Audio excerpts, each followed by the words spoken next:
다음으로 이제 등속 원운동에 대해서 이제 설명을 해보도록 하겠습니다. 이제 우선 이제 등속 원운동이라고 하는 것은 이처럼 이 원을 이렇게 일정한 이 거리 r을 가지고 운동하는 것을 이제 원 운동이라고 하고, 여기서의 속도는 앞서 설명한 이 각 속도를 말합니다. 우선 이제 원 운동을 할 때 이 속도 벡터의 변화로부터 물체의 구심 가속도라고 하는 것은 이 앞 슬라이드에서 간단하게 이제 유도를 해본 것처럼 보는 바와 같이 구심 가속도는 이렇게 나타낼 수가 있습니다. 그래서 구심 가속도이고 그 방향은 구의 방향은 중심 방향이 되겠습니다. 중심 방향으로 이렇게 작용하는 가속도가 되겠습니다. 그리고 이 구심 가속도가 크기가 변한다면 이 원운동을 하고 있는 속도가 변한다면 바로 원운동이 되고, 이때는 가속 원운동이 될 것이고, 이 구심 가속도의 크기가 일정하면 위에서 설명하고자 하는 등속 원운동이 되겠습니다. 자, 그리고 이 뉴턴의 운동 법칙과 이제 결합을 해보면 이제 물체 작용하는 힘은 줄에 걸리는 이 장력이 유일한데, 즉 물체가 이 궤도를 갖고 운동을 할 수 있는 유일한 힘이 바로 장력이다라고 하는 말입니다. 그리고 장력은 물리량으로서 텐션이라고 이렇게 명명을 하고 장력이라고 합니다. 그리고 이 장력이라고 하는 것은 이 물체가 이 수평면 위에서 운동 중이라고 가정했을 때 중력은 수직 항력과 상쇄가 됩니다. 자, 이 말은 이 원운동을 옆면을 보게 되면 이렇게 요 시점에서 시작을 해서 위로 이렇게 돌아서 일정한 이게 중심이고, 원운동은 옆에서 봤을 때 이 위치가 위아래로 변하지 않고 동일하게 한 면만 그린다라고 이렇게 생각을 하면 될 것 같고, 이것은 여기서 썼던 것처럼 이 물체에 작용하는 중력 W하고 이 물체가 이 위치를 유지하게 되는 중력과 반대되는 수직 항력이라고 하는 힘과 서로 같기 때문에 동일한 위치, 즉 위치의 이동 없이 원운동을 할 수 있는 것이다 라고 이렇게 할 수가 있습니다. 또한 이 자유물체도를 통해서 자유물체도에서 그 알자 힘이라고 하는 것은, 그래서 이 물체에 작용하는 모든 힘을 이제 알자 힘이라고 하는데, 이 모든 힘, 즉 이 알자 힘 시그마 F라고 하는 것은 위에서 설명했던 것처럼 이 장력이 유일하기 때문에 이 물체 작용하는 이 T라고 하는 것은 뉴턴의 제2 법칙에 의해서 이 가속도 법칙인 MA로 이렇게 나타낼 수가 있고, 이때 이 물체가 운동을 하고 있는 이 가속도라고 하는 것은 위에 설명한 구심 가속도이기 때문에 이 구심 가속도인 R분의 V 제곱을 이렇게 대입을 해주면 총 요 등속 원 운동을 하는 데 있어서 모든 이 R자 힘이라고 하는 것은 텐션이고, 이 크기는 M 곱하기 R분의 V 제곱의 값을 갖는다라고 이렇게 설명을 할 수가 있겠습니다. 그러면 여기서 이제 간단한 퀴즈를 한번 제시해 보도록 하겠습니다. 이제 등속 원운동을 하고 있는 물체가 이 그림에서처럼 이 A 지점에 위치해 있을 때 등속 원운동에 작용하는 이 장력이 없어지는 상황, 즉 줄이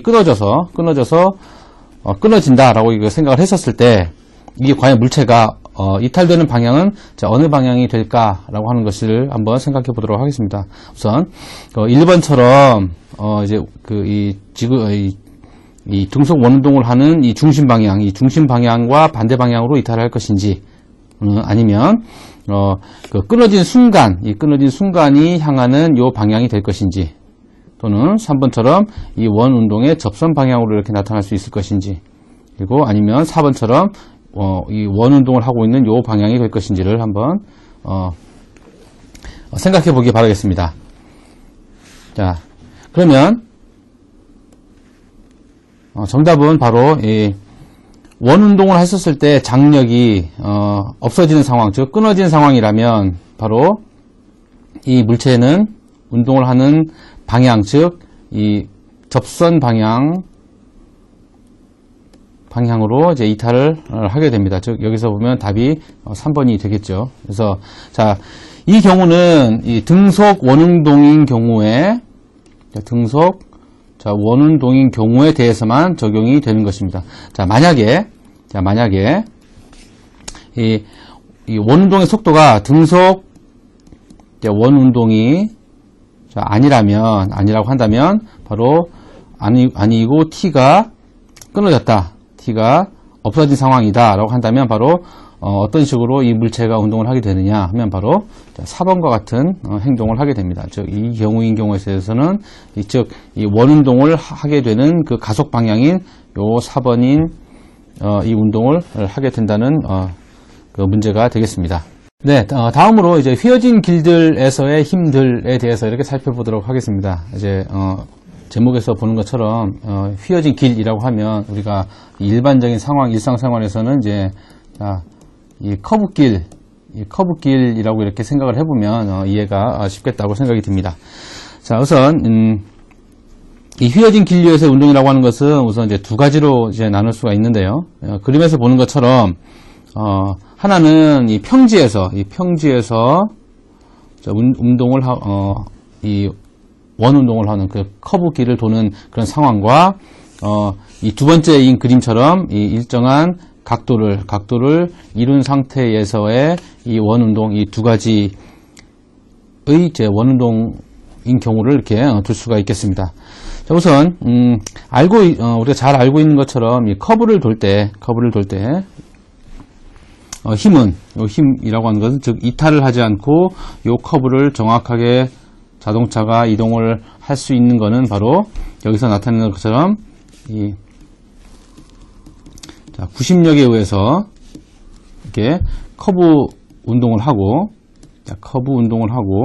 이 커브 운동은 바로 이 모태가 뭐냐 하면 바로 여기서 나타낸 정상 마찰력 때문이다 라고 하는 것입니다. 즉 이 말은 마찰력이 있어야만 커브 운동을 하고 이 커브 운동의 힘의 근원은 바로 구심력이 된다라고 하는 그런 말이 되겠습니다. 자, 우선 여기서 이제 그 주목을 해야 할 것은 그 유일하게 요 원 운동을 하는 데 있어서 유일한 힘이 바로 구심력이다라고 하는 것입니다. 즉 요 커브길에서의 길 운동에서 유일한 힘이다.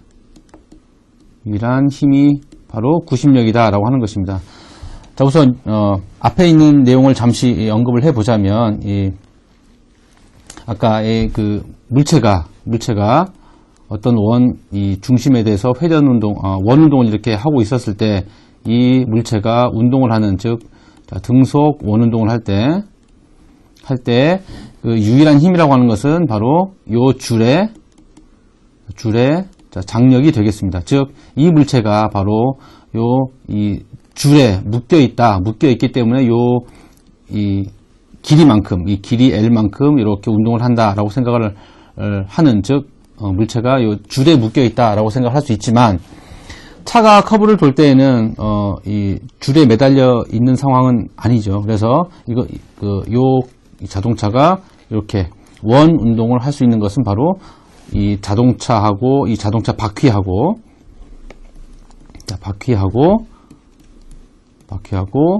이 도로면의 과의 마찰력 때문이다. 도로면과의 마찰력이 유일한 힘을 만드는 이 근원이 되겠다라고 이렇게 설명을 할 수가 있겠습니다. 자, 그리고 두 번째인 경우에 대해서는 이 도로가 이 수평면에 대해서 약 세타만큼 이렇게 기울어져 있는 상황인 경우에 대해서 얘기를 해보도록 하겠습니다. 자, 이 경우는 여기에서 나타낸 것처럼 이 마찰력이 없는 경우, 심지어 마찰력이 거의 제로가 되는 곳인 경우에도 적용을 할 수가 있게 되겠습니다. 자, 그래서 이 경우에 대해서는 바로 이 회전운동, 원운동을 하고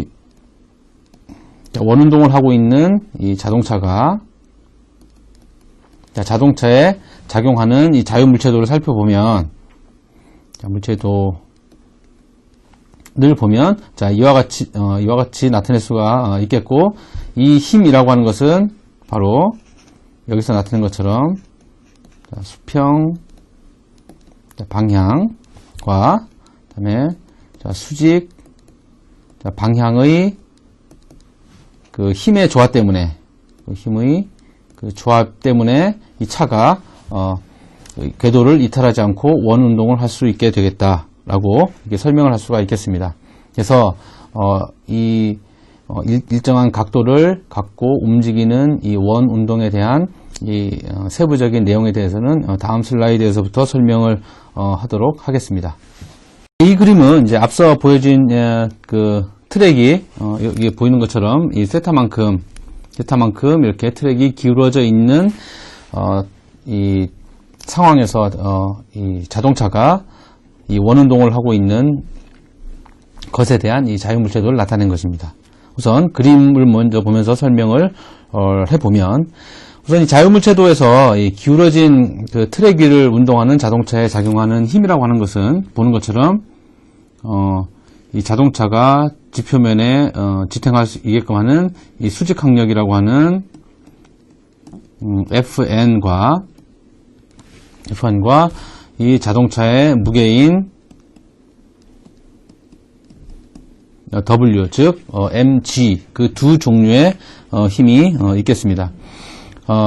여기서 이 해석의 편의상을 위해서 이 원운동의 중심 방향을 X방향, 그리고 이게 원운동은 여기 앞으로, 이 자동차가 앞으로 지나가서 뒤로 이렇게 지나가는 상황이 되겠고, 이때 이 원운동의 중심 방향을 X방향이라고 하고, 그 다음에 이 무게가 작용하는 이 W의 방향을 바로 Y 방향으로 이렇게 하겠습니다. 즉, 중력 방향을 Y 방향이라고 이렇게 둘 때, 자, 그렇게 되면 이 수직항력이라고 하는 이 F에는 벡터의 해석에서부터, 자, 다음과 같이, 즉 F의 X방향으로 작용하는 Fn sin 세타, 그리고 F의 n 코사인 세타인 X하고 Y의 방향의 힘의 성분으로 이렇게 분류가 되겠습니다. 여기서 나타나는 이 세타라고 하는 것은 이 지표면과 이루는 요 각도와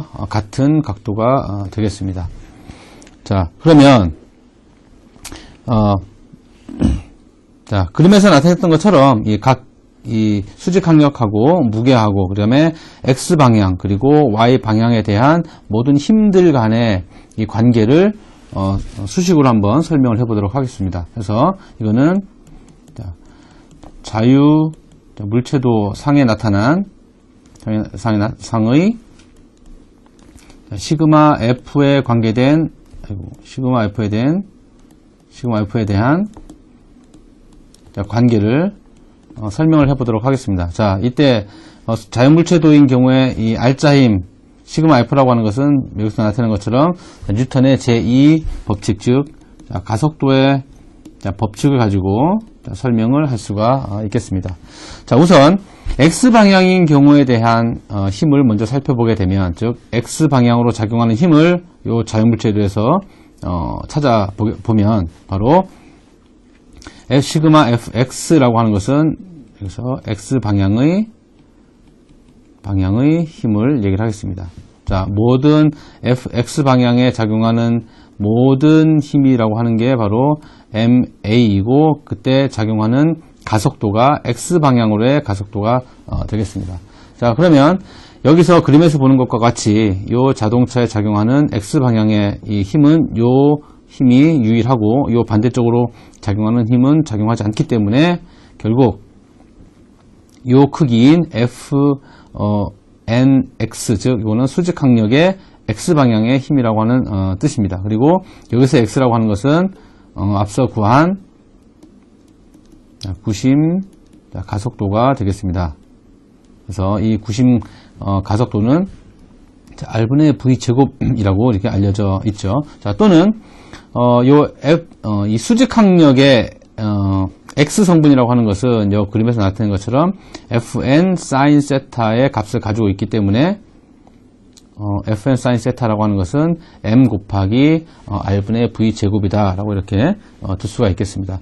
자, 마찬가지로 Y 방향인 경우에 대해서도 한번 모든 힘에 대한 관계를 살펴보게 되면, 즉 Y 방향의 모든 R자 힘이라고 하는 것은 분명히 그 뉴턴의 법칙에 의해서 Y 방향의 가속도와 관계가 될 것이고, 자, 그런데 이 자동차가 땅으로 꺼지거나 하늘로 오르지 않는 이상은 보는 것처럼 제로가 이렇게 될 것입니다. 즉 위치의 이동이 없다라고 하는 그런 얘기가 되겠습니다. 즉 이게 위치의 이동이 없다. 즉 요 수평면상에서의 위치 이동이 이렇게 없다라고 하는 이런 그 얘기가 되겠습니다.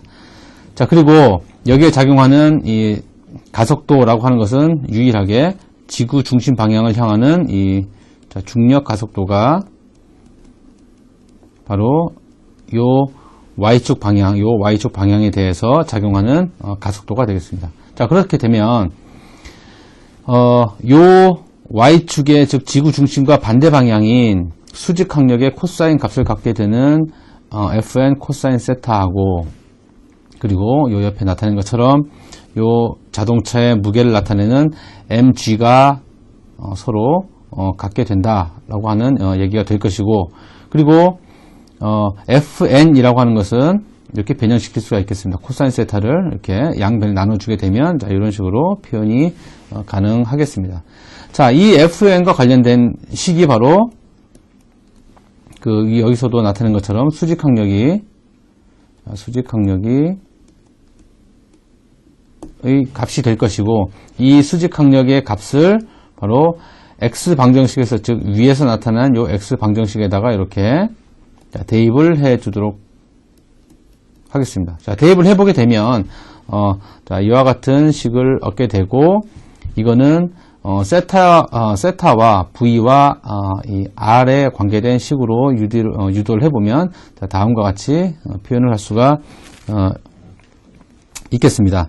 자, 이 방정식을 이제 해석을 해보게 되면, 즉 이 세타하고 아까 방금 얘기했던 세타하고 여기에 속도하고 요 속도 항하고 중력 가속도는 일정할 테니까 9.8로 일정할 테니까 항상 일정 값을 갖게 되기 때문에 상수로 취급이 가능하겠습니다. 자, 그리고 변수가 되는 게 바로 요 R이 되겠죠. 자, 이 세타는 이 도로와의 기울기를 나타낼 것이고, 그리고 이 V라고 하는 것은 트랙에서의 속도를 나타내는 말이 될 것이고, 요 R이라고 하는 것은 자, 원운동인 경우에 원운동의 속도가 되겠습니다.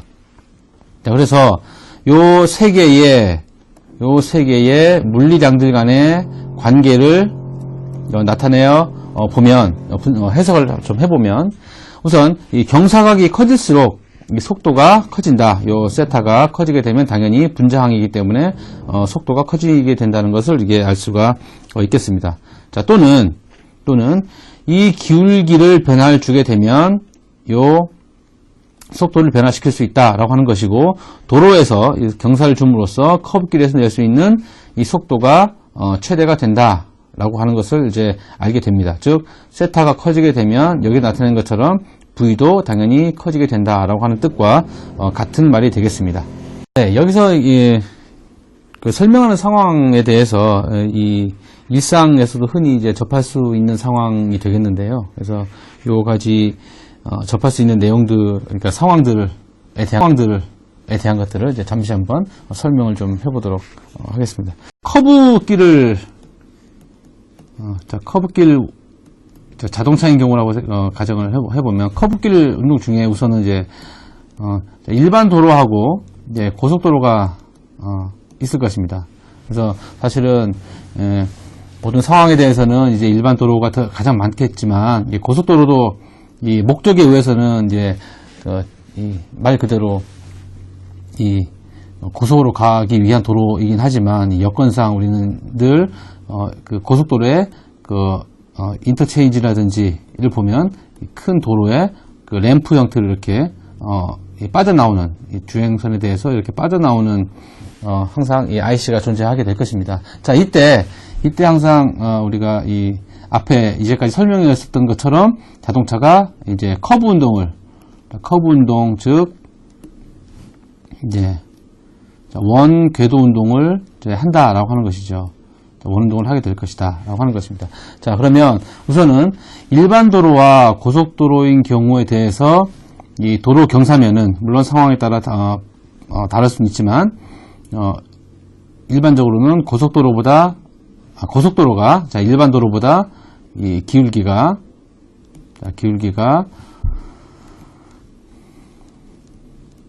자, 고속도로보다 자, 일반 도로가 기울기가 높다라고 하는 것을 이제 알 수가 있겠습니다. 자, 그리고 그 두 번째로 고속도로인 경우에 대해서만 살펴보게 되면 자, 어떠한 경우 이 두 가지 얘기를 직접 예를 한번 들어보겠습니다. 우선 이렇게 돌아가는 곳이 있다고 하고 자동차가 이렇게 진행 방향에 대해서 이렇게 운동을 하고 하는 상황이 있다 하고 또 다른 상황은 이렇게 이건 이제 이 도로의 환경이라든지 이런 거에 관계된 내용이 이게 되겠습니다. 자, 이 경우에 대해서는 자, 이렇게 빠져나가게 되는 상황이라고 하게 되면 분명히 요 원운동을 여기에 있는 이 원운동을 원 궤도 운동을 하는 데 있어서 요 곡률 반경은 이게 R1이라고 하고 요 경우에 대해서 이 경우라면 요거를 R2라고 하면 분명히 보는 것처럼 넓게 돌아가는 부분이 곡률 반경이 더 클 것이고 자, 곡률 반경이 크게 돼 보면 자, 도로의 기울기라고 하는 것은 도로의 기울기라고 하는 것은 요 R2에 있는 도로의 기울기가 R1인 경우보다 커야 동일 속도로 고속도로로부터 이렇게 램프를 통해서 IC를 통해서 이제 빠져나올 수 있게 되는 상황이 된다라고 이렇게 설명을 할 수가 있겠습니다. 자, 그리고 우리가 이제 스포츠에서 스포츠 경기 중에서 이 한국이 잘하는 이 쇼트트랙 경기하고 그다음에 사이클링 경기라든지 또는 자동차 경기 레이싱이라고 하죠. 자, 레이싱인 경우에 보면 도로의 조건은 이 세 가지인 경우를 보면 자 도로의 조건은 동일하다가 될 것이고 이 동일한 조건 내에서 또는 이제 시간을 단축하기 위해서 자 시간 단축이라든지 뭐 그런 또는 이제 마찰력이라든지 자, 이런 거를 최대한 줄이기 위해서 시간 단축을 하기 위해서 또는 마찰력을 최대한 줄이기 위해서 우리가 어떻게 해야 되는지를 생각을 해보게 되면 바로 가장 안쪽의 위치를 점유해야 된다 라고 하는 얘기가 되겠습니다. 자, 이 안쪽에 위치한다는 얘기는 결국 여기서 보는 것처럼 이 도로의 조건이 똑같다면 즉 이 기울기가 똑같게 된다면 속도는 바로 안쪽인 경우가 더 크게 작용할 수 있기 때문에 시간 단축이라든지 또는 마찰력을 최소화한 조건에서 이 궤도 운동을 할 수 있다라고 하는 것이 되겠습니다. 자, 그 다음에 이제 앞으로 이제 이게 이 사람인 경우에 대해서도 이제 설명을 할 수가 있겠습니다. 자, 이 사람인 경우에 대해서는 우리가 달리기 경주 뭐 여러 가지 달리기 경주가 있겠죠. 단거리 말고 뭐 장거리인 경우에 대해서도 우리가 이 어떤 트랙을 도는 데 있어서 가장 안쪽을 점유하기 위해서 모든 선수들이 노력하는 상황은 바로 방금까지 설명했었던 이 내용과 일맥상통하는 얘기가 되겠습니다. 그래서 지금부터는 다음 슬라이드에서부터는 이 사람이 트랙 위를 달리는 데 있어서 작용하는 이 물리량들하고 거기에 대한 이 운동을 해석하는 시간을 갖도록 하겠습니다. 우선은 이제 원형 궤도 운동을 하는 몇 가지 사진을 이제 보여주는 것입니다. 우선은 이제 위 사진, 이 사진인 경우에는 우선 이 커브길에서 일정한 원운동을 하지 못하고 이렇게 원운동을 이렇게 자동차가 원운동을 이렇게 해서 궤도 운동을 유지해야 되는데 유지하지 못하고 이 궤도를 이탈해서 유지하지 못해서 이제 이탈한 경우에 대한 사진입니다. 그래서 뭐 다시 말하면 우리 일생생활에서 말하는 것은 이제 커브길에서 사고 난 거라고 이제 볼 수가 있겠죠. 자, 그리고 이제 아래 그림인 경우를 살펴보면 우선 이제 지구를 중심으로 해서 이제 원 궤도 운동을 해서 설명을 해보면 지구를 중심으로 움직이고 있는 행성이라든지 그다음에 인공위성과 같은 것들의 몇 가지 예를 이렇게 그림으로 이렇게 표현을 해 둔 것입니다. 자, 우선 Y축에 대한 설명을 해보면 Y축인 경우 이쪽 축은 바로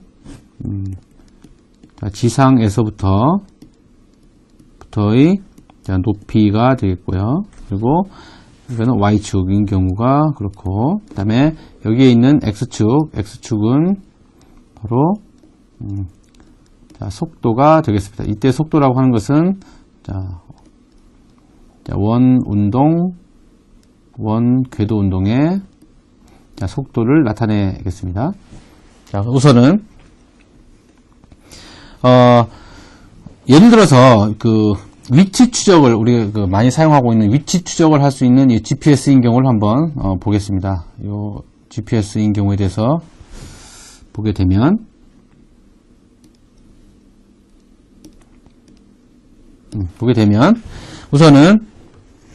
우선 GPS라고 하는 것은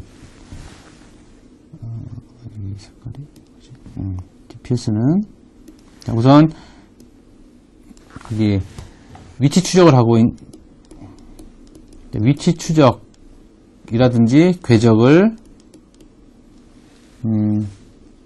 찾는 데 있어서 우리가 GPS라고 하는 것을 이렇게 이동 항법 장치라고 하는 걸 사용을 하는데, 자, 이것은 높이가 약